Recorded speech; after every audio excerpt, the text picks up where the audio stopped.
আসসালামাইকুম। আসসালামু আলাইকুম দাদা। ওয়ালাইকুম আসসালাম। ভালো আছেন? হ্যাঁ দাদা, ভালো আছি। আচ্ছা। এখন ওই ৩ দিনের স্যাম্পল কবে শেষ হয়েছে?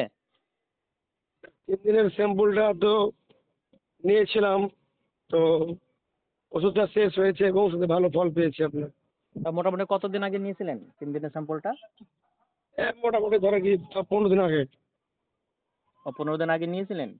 হুম, মানে ওষুধটা শেষ হয়ে গেছে ১৫ দিন হয়ে গেল? হুম। ও না, হ্যাঁ, তাহলে ওষুধটা ওষুধটা আমি অর্ধেক করে করে খেয়েছি। আমি তো আপনার হোয়াটসঅ্যাপে দেখলাম ডিসেম্বর মাসে নিয়েছিলেন। ডিসেম্বর মাসে তাও তো ১ মাস হয়ে গেল মনে হয়, তাই না? 1 মাস, হ্যাঁ হ্যাঁ হ্যাঁ, 1 মাস। আমি তো চেক করেই বললাম, ওই জন্য জিজ্ঞাসা করলাম। হ্যাঁ, 1 মাস মানে 15 দিন হলো ওষুধটা শেষ হওয়া আমার। আহ এখন এখন কত মিনিট টাইমিং পাচ্ছেন? এখন এখন টাইম, মানে টাইমটা এখন বলতে কিছুটা, মানে ধরুন যেটা তো সিম্পল খেয়েছি না। হ্যাঁ, হ্যাঁ, হ্যাঁ, আমি তো দিয়েছি ৩ দিনের স্যাম্পল আপনাকে না? হ্যাঁ। তো ৩ দিনের তখন ওষুধ খেলাম এবং ওষুধ খেলাম এবং ফল দেখলাম যে ওষুধ খেয়ে যখন মানে থাকছি আর যখন কাজে নামছি না, তখন প্রচুর কাজ করতে পারছি, ঠিক আছে। তা মোটামুটি কত ঘন্টা হয়েছিল মিলনে ওষুধ চলাকালীন? আমার ঠিক আধা ঘন্টার উপরে, 40 মিনিট। ৪০ মিনিট। আর ওষুধ ওষুধ শেষ হয়ে গেল এখন এখন ১-১.৫ মাস হয়ে গেল বা ১৫ দিন যাই হোক হলো আপনার হিসেবে। আমার হিসেবে তো ১ মাস হয়ে গেছে। তো এখন হুম। এখন এখন এখন কত মিনিট টাইমিং পাচ্ছেন?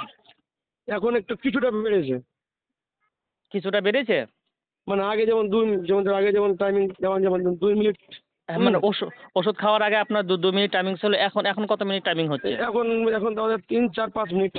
আচ্ছা, এখন ৩-৪-৫ মিনিট হচ্ছে, তাই তো? হুম, তার মানে ৩ দিনের স্যাম্পল খেয়ে আপনার ১৫-২০ দিন বা ১ মাস পর এখন আপনার ৩-৪-৫ মিনিট টাইমিং বাড়াই আছে, তাই না? হুম। হ্যাঁ, তার মানে আশা করা যায় ইনশাআল্লাহ ১ মাস ২ মাস খেলে ইনশাআল্লাহ ওটা স্থায়ী হয়ে যাবে, তাই না? হ্যাঁ, মনে তো হচ্ছে। ঠিক আছে, ইনশাআল্লাহ স্থায়ী সমাধানের জন্য খান। হ্যাঁ, ৩ দিন খেয়ে হ্যাঁ, বলেন। তাহলে ৩ দিন খেয়ে যদি আপনার মোটামুটি এখনো যদিও আপনার ৩-৪-৫ মিনিট বাড়াই আছে, তার মানে স্থায়ী একটা লক্ষণ বোঝা যাচ্ছে। আপনি খান, ইনশাআল্লাহ